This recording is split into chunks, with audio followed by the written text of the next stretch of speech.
तो माता गौरी इस तरह से हिमवान के घर में प्रकट हुई। पिता कौन है? हिमवान, पर्वतराज। और माँ कौन है? पार्वती जी की माता का नाम क्या है? मैना। नाम कितना सुंदर है, मैना।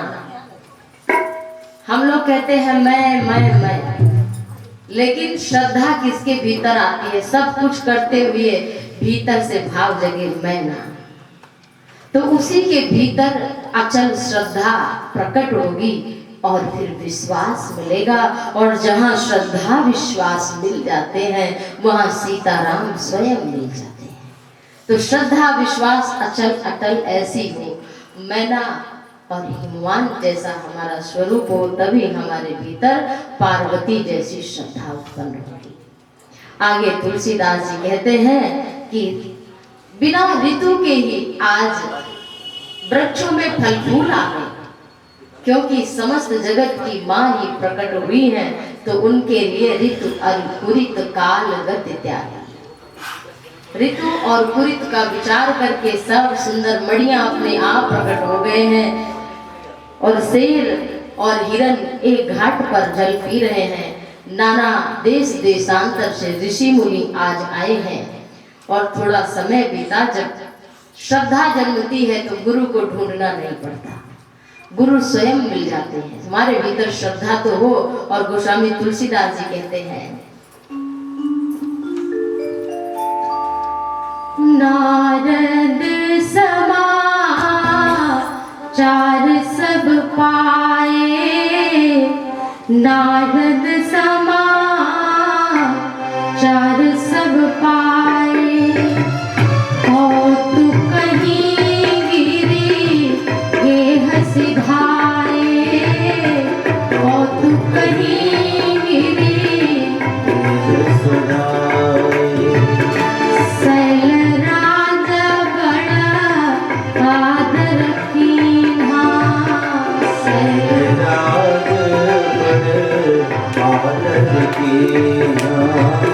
पद पखारी पर आसन दीहा,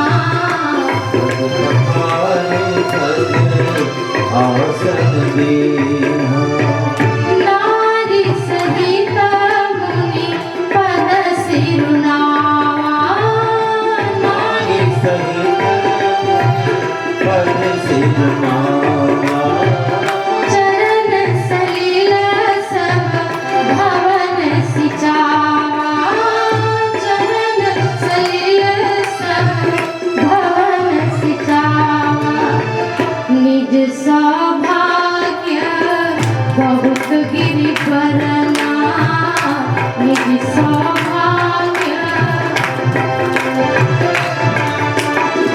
सुता बोली मेले मुनि करना,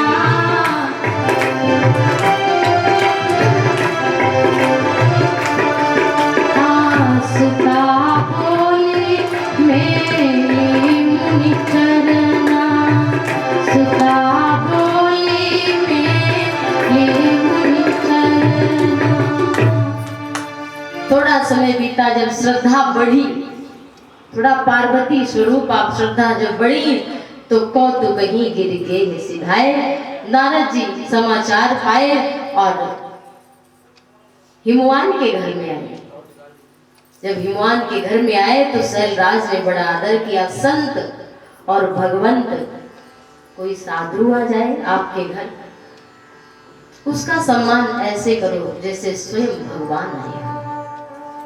क्यों? क्योंकि ब्राह्मण के चरण के अंगूठे मात्र में, दाहिने चरण मात्र में संपूर्ण भूमंडल के तीर्थ निवास करते हैं, ऐसा हमारे शास्त्रों में कहा गया है। तो कोई अगर आपके घर ब्राह्मण आ जाए, संत आ जाए, तो उसके चरण में वंदन करो। आपकी श्रद्धा बने तो चरण पखारो। ऐसा हिमवान ने किया, बहुत प्रकार से स्वागत किया, पूजा की, और अपनी बिटिया पार्वती को ला करके नारद जी की गोदी में डाल दिया। हर माँ बाप की इच्छा होती है कि हमारी बेटी का अच्छी जगह विवाह हो जाए। जिस क्षण बेटी का जन्म होता है उस क्षण माता पिता के हृदय की अभिलाषा बस यही होती है कि बिटिया को खूब पढ़ाएंगे, लिखाएंगे, योग्य बनाएंगे और किसी अच्छे वर को ढूंढ कर इसका विवाह करते हैं। तो हिमवान और मैना के मन में भी यही कामना है कि हमारी बिटिया किसी अच्छे परिवार में जाए। कहा इसके लिए हमारी बिटिया का अगर आप पधारेंगे, गुरुदेव नारद जी से कहा अगर आप आ ही गए तो बिटिया के गुण और दोष को बखान करके कहिए, हमसे क्यों पूछ रहे हो। कहा महाराज त्रिकालज्ञ सर्वज्ञ तुम गति सर्वत्र तुम्हारी। हे महाराज आप त्रिकालज्ञ हैं, भूत वर्तमान और भविष्य के ज्ञाता हैं, आपकी सर्वत्र गति है। हमारे पुत्री के गुण और दोष को विचार करके कहिए। इतना सुनते ही देवर्षि नारद गूढ़ वचन बोले, गूढ़ वचन कि हे हिमवान और मैना जो तुम्हारी बिटिया है ये है कैसे। शैल सुलक्षण सुता तुम्हारी, शैल सुलक्षण सुता तुम्हारी, सुनहु जब गुण विचारी, सुनहु गुण विचारी, सुंदर सहज सुशील सयानी, सुंदर सहज सुशील सयानी, नाम उमा अंबिका भवानी, नाम उमा अंबिका भवानी, सदा चल यही कर अहिवाता, सदा चल यही कर अहिवाता, यही तेजसु पई हई पिक माता,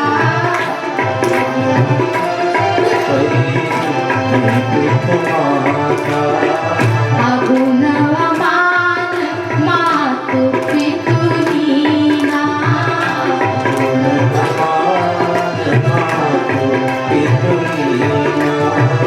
उदासीन सब संशय छीना,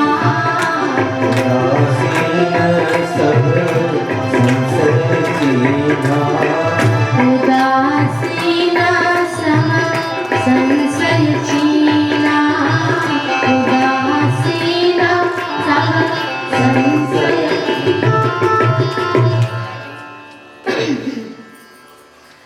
क्या नामकरण किया बिटिया का और क्या भविष्य के बारे में देवर्षि नारद जी बता रहे हैं। आजकल तो जगह जगह ज्योतिषाचार्य बोल रहे हैं, अपने भविष्य के बारे में जानते हैं, जबकि हमारे शास्त्रों में ज्योतिष शास्त्र का बड़ा महत्व है। जैसे कि श्रीमद् भागवत में लिखा है जब राजा परीक्षित का जन्म होता है तो जन्म के समय ही ऋषि मुनि आते हैं और बता देते हैं कि यह पर्वत के समान धैर्य वाला होगा, राम के समान महान होगा, अर्जुन के समान गांडीव धनुर्धारी होगा। सब कुछ पहले ही बता दिया। लेकिन अभी एक संत कह रहे थे, बड़ी अच्छी बात कही उन्होंने कि बोले हम कथा में जाते तो लोग कहते महाराज हाथ जरा देखो, हाथ देख के कुछ बता। उनका भैया हम अपना नहीं जानते तुम्हारा क्या बताएं। नहीं बताइए, कुछ महाराज जानते होंगे, कोई हाथ दिखाया भैया हम नहीं जानते। बड़ा निराश हो गया, जैसे लगता सब उसका लुट गया, कुछ नहीं, उसी में उसका सब बिगड़ गया। तो कहा जब हम गए तो हमारे शिष्य ने कहा कि गुरुजी आप ना देख पाओ तो हम ही देख ले। कहा तो हम नहीं देख पाते, तुम क्या देख लोगे, तुमने कब पढ़ा। कहा गुरुजी 4-6 बातें आप सीख लो और नोट कर लो दिमाग में, बस आधा ज्योतिष सही से हो जाए। क्या गुरुजी को बिना से बताओ क्या कहा बस एक बड़े, पहले तो उसके चेहरे को देखो ध्यान से, फिर उसका हाथ देखो, बहुत ध्यान से, ऐसे देखो जैसे कोई किताब पढ़ रहे हो। तो वो सोचेगा बहुत जानकार है, इतने ध्यान से देख रहे हैं। उसके बाद फिर क्या करना होगा? तो शिष्य ने कहा गुरुदेव, उससे कहो कि आप बचपन में एक बार गिरे थे। कौन ऐसा होगा जो बचपन में नहीं गिरा होगा? कभी ना कभी तो आदमी गिर ही जाता है, बड़े होने पर तो छोटे की तो बात छोड़ो। फिर उससे कहो कि आपका कुछ स्वास्थ्य एक दिनों खराब रहता है। अब बताओ कौन ऐसा है जो सब प्रकार से बोले कि हम स्वस्थ हैं? आजकल आपका पेट बहुत खराब रहता है। आधी दुनिया का तो हमें लगता है कि लोगों का पेट ही खराब है, क्यों? खान पान बिगड़ गया। अच्छा, मैं एक बात निवेदन करूं, अपना अनुभव, मेरा अपना अनुभव है। मैं भी पेट भर के खाती थी, लेकिन अभी हमने पेट भर के खाना छोड़ दिया। पेट भर के नहीं खाते, व्यासपीठ से आपसे सत्य कह रहे हैं। मैं पेट भर के भोजन हमने कुछ दिनों से, अब प्रभु हम पे दया बनाए रखें कि पेट भर के 2 रोटी की भूख है तो आज 1 रोटी खाओ, 1 रोटी की भूख है तो आधी खाओ। कुछ बढ़िया आ जाए तो 2 की जगह 4 खा लेते हैं, और इतना कि फिर वही लुढ़क जाए। एक संत अपने शिष्य को भंडारे में लेके गए, बोले कम ही खाना। अब सामने बढ़िया हलवा आई, खीर आई, अब मार खाए जाए, 4-4 जने खाए जाए, खाए जाए। गुरुजी ने कहा चलो बहुत खा लिए। बोला गुरुजी उठा ही नहीं जा रहा, बस हम तो आज यही सोएंगे। तो इतना खा ले। तो खाना भी एक योग है, खाना पीना भी। तो जब ज्योतिषी जो थे तो कहा कि गुरुजी कुछ बातें और नोट कर लो क्या, कि हाँ आप पति पत्नी में बनती कम है, थोड़ा कभी कभी लड़ाई हो जाती है, पति पत्नी में कभी कभी लड़ाई हो जाती है। ऐसा कौन सा दंपति होगा जिसमें लड़ाई ना होती? हमें तो नहीं लगता। कोई हो तो राम सीता जैसा तो अलग एक उदाहरण हो सकता है, लेकिन 99% तो ऐसे ही लोग होंगे जिनमें लड़ाई ही ज्यादा हो। और फिर ये बात कह दो तो पूरा आपको मान लेगा। बस अंत में ये आपको बोलना है गुरुदेव कि पैसा बहुत आता है लेकिन टिकता नहीं। अब बताओ इस आधुनिक युग में रोज नए वस्त्र चाहिए, रोज नई सामान चाहिए, रोज नया सब कुछ चाहिए। बताओ, इन चीजों को कहा याद कर लो गुरुदेव तो ज्योतिषी बन जाओ। तो ऐसे ज्योतिषाचार्य से दिखाना भी नहीं चाहिए। ग्रह पर ग्रह तो हैं, नवग्रह हैं हमारे, लेकिन उनसे बड़ा है अनुग्रह। अब फिर लोग कहेंगे ग्रह किसके लिए बने, तो वो लोग परेशान रहे, दिखा दिखा के पैसा खर्चा करते रहे। कभी पुखराज की अंगूठी पहने, कभी किसी चीज की अंगूठी पहने, कभी किसी चीज का कुछ ऐसे ही। लेकिन जो अनुग्रह चाहे तो उसके लिए केवल राम नाम ही पर्याप्त है। मेटत कठिन तुमक भाग के मंत्र महामणि विषय व्यापक। तो जब आपको महामणि मिल गई है तो छोटे मोटे रत्न और मणियों से क्या होने वाला, लेकिन विश्वास नहीं होता।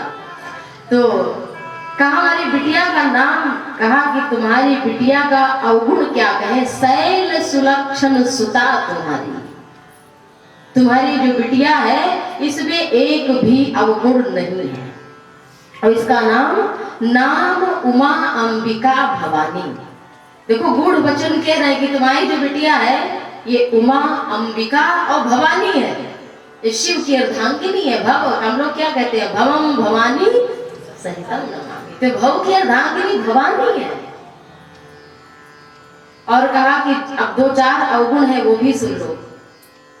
कौन सा? इसमें नहीं है, इसके वर में है। इसका वर क्या कैसा होगा? जोगी जटिल अकाम मन नगन अमंगल वेश, अस स्वामी यही कहा मिले, परी हस्त असरेख। कहा जो आपकी बिटिया है, इसका जो होने वाला पति है योगी होगा।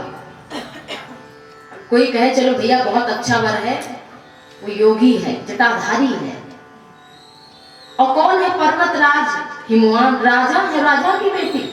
अब नारद जी क्या बता रहे हैं कि इसका वर कैसा होगा? योगी होगा, जटिल होगा माने जटाधारी। और एक अर्थ जटिल का भैया जो किसी की समझ में ना आए। भोलेनाथ ऐसे ही है, भोले भी हैं और बहुत ऐसे हैं कि किसी की समझ। तो जोगी जटिल अकाम, और कहा कि निष्काम होगा, कोई कामना नहीं होगी।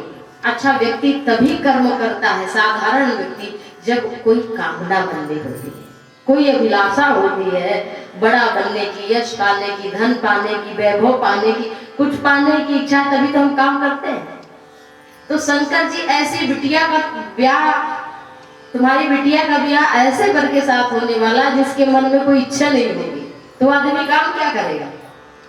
जोगी जटिल अकाम मन नगन। और कैसा होगा? कपड़ा तो पहनेगा ही नहीं, सब तो जाने तो नंगा रहेगा।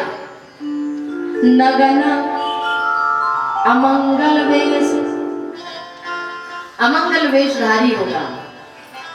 अस स्वामी यही कहाँ मिली, परी हस्त असरेख। ऐसा स्वामी मिलेगा इसकी हाथ की ऐसी रेखाएं हैं। अब तो हिमवान और मैना सोचने लगे कि देवर्षि की वाणी तो असत्य हो नहीं सकती, कोई साधारण ज्योतिषी तो है नहीं, ये तो त्रिकालज्ञ सर्वज्ञ तुम, गति सर्वत्र तुम्हारी। तो जो त्रिकालज्ञ हैं, भूत वर्तमान भविष्य के ज्ञाता है, वो झूठ नहीं बोल सकते, उनकी वाणी झूठ नहीं हो सकती। और साधारण लोग कहते हैं ना, जिसकी बात रद्द ना हो वही नारद है। वैसे तो नारम ज्ञानम ददाति नारद, जो ज्ञान दे वो नारद है, लेकिन साधारण भाषा में नारद कौन है? जिसकी बात रद्द ना हो, झूठ ना हो। झूठ ना हो ये देव ऋषिवाणी, सोच ही दंपति सखी सयानी। हिमवान और मैना सोच रहे कि ये बात झूठी हो नहीं सकती, और हृदय में सोच करके कहते हैं कि अब जो बिटिया के लीलार में भाग्य में लिखा है वो कोई बिटा नहीं सकता। नारद जी कहते हैं लेकिन हम एक उपाय बताते हैं। उपाय क्या बताया? कि यदि ये जो अवगुण है ये शंकर जी में गुण माने जाते हैं, अवगुण तो है लेकिन ये शंकर में गुण है। कि कोई नंगा आदमी घूमे तो कहे पागल है, बाबरा है, लोग उस पर पत्थर को मारे, बच्चे है कि नहीं। लेकिन शंकर जी नग्न होकर के भी अमंगल उमा सहित जय जपत पुरारी मंगल भवन मंगलहारी। जो सदैव सीताराम नाम का जप करते हैं वो अमंगल वेशधारी होने पर भी मंगल करने वाले हैं। तो कहा कि आपकी बिटिया तो ऐसा ही वर प्राप्त करेगी, लेकिन अगर शंकर के साथ में विवाह हो जाए इसका तो वो गुण रूप है और समर्थ को कोई दोष नहीं लगता। ध्यान से सुनना। समर्थ कहूँ नहीं दोष गुसाई, रवि पावक सुरसरी की नाई। जो सामर्थ्य वाले उनको कोई दोष नहीं लगता। जैसे कि गंगा नदी है, गंगा नदी में कोई गंदा पानी भी डाल दे तो लोग गंगा समझकर उसमें नहाते भी हैं, स्नान भी करते हैं। लेकिन वही गंगा अगर आप बोतल में भर के ले आओ, रख दो, कुत्ता जो उठा कर जाए तो उस गंगा जल का कोई पान करेगा? करेगा कोई? नहीं करे। क्यों? क्योंकि वो भी गंगा से अलग है। इसी तरह जीव और ब्रह्म है, हम सभी उस पर ब्रह्म से अभी दूर है, लेकिन जिस क्षण मिलेंगे एक हो जाएंगे। तो कहा सामर्थ्यवान को दोष नहीं लगता। गंगा के समान है शिव, और जैसे भानु कृष्ण भगवान भास्कर जैसे सभी रस का रस स्वादन करते हैं, वो चाहे मल हो और चाहे गंगा हो, सबका पान करते हैं, लेकिन सूर्य को कहीं दोष लगता है? अग्नि है, अग्नि शव को भी, मुर्दे को भी जला रही है, और अग्नि में हवन भी, यज्ञ भी हो रहा है, तो उसे दोष नहीं लगता। क्यों? क्योंकि वो सामर्थ्यवान है। लेकिन शंकर जी मिले कैसे? इतना तो आसान नहीं है महादेव को प्राप्त करना। तो कहा इसके लिए एक काम कर सकती है, जो तप कर रही है कुमारी तुम्हारी, तो भावियों में भी सकल त्रिपुरारी।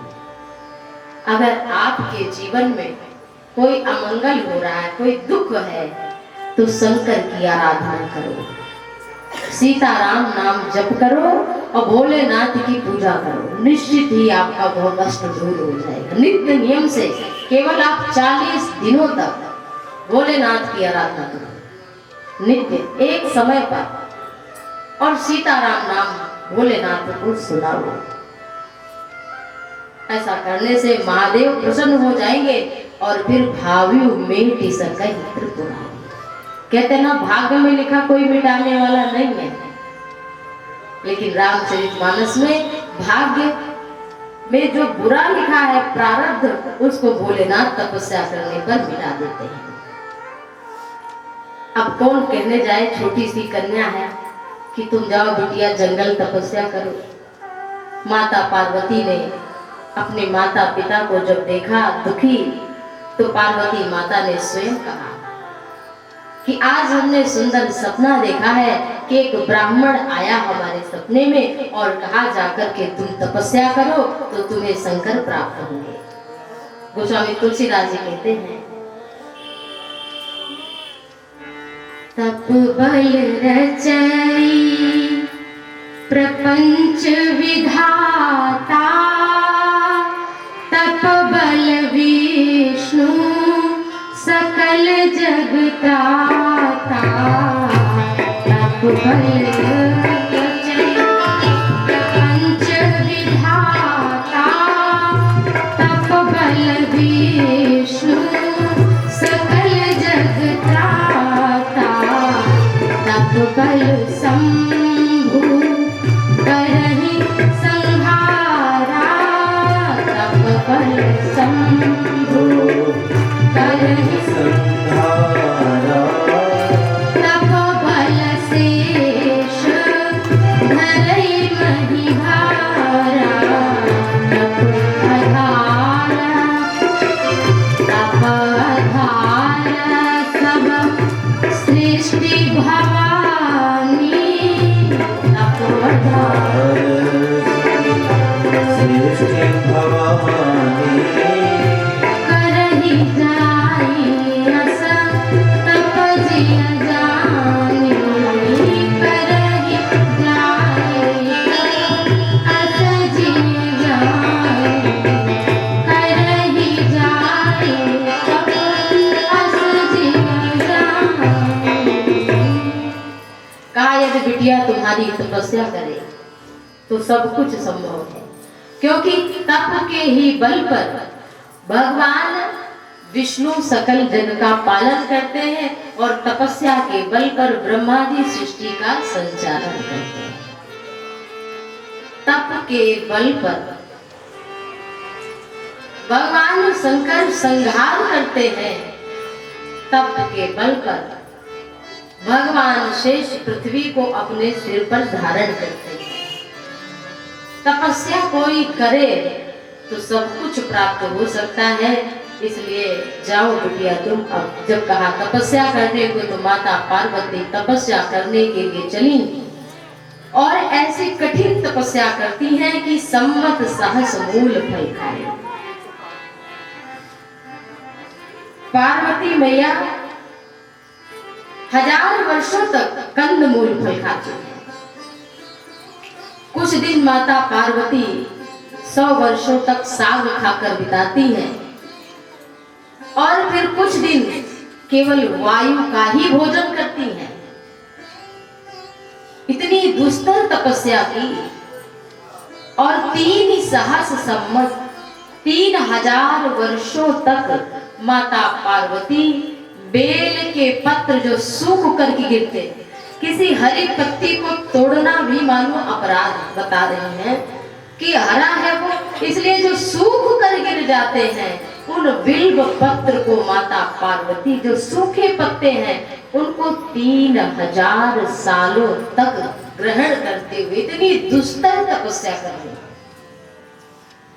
इसीलिए भोलेनाथ को आज भी लोग बिल्व पत्र चढ़ाते हैं, क्योंकि शिव को पाने के लिए माता पार्वती ने 3000 वर्ष तक सूखे पत्ते खाए और माता गौरी तपस्या कर रही हैं। बड़ा सुंदर पावन भजन पंक्ति है।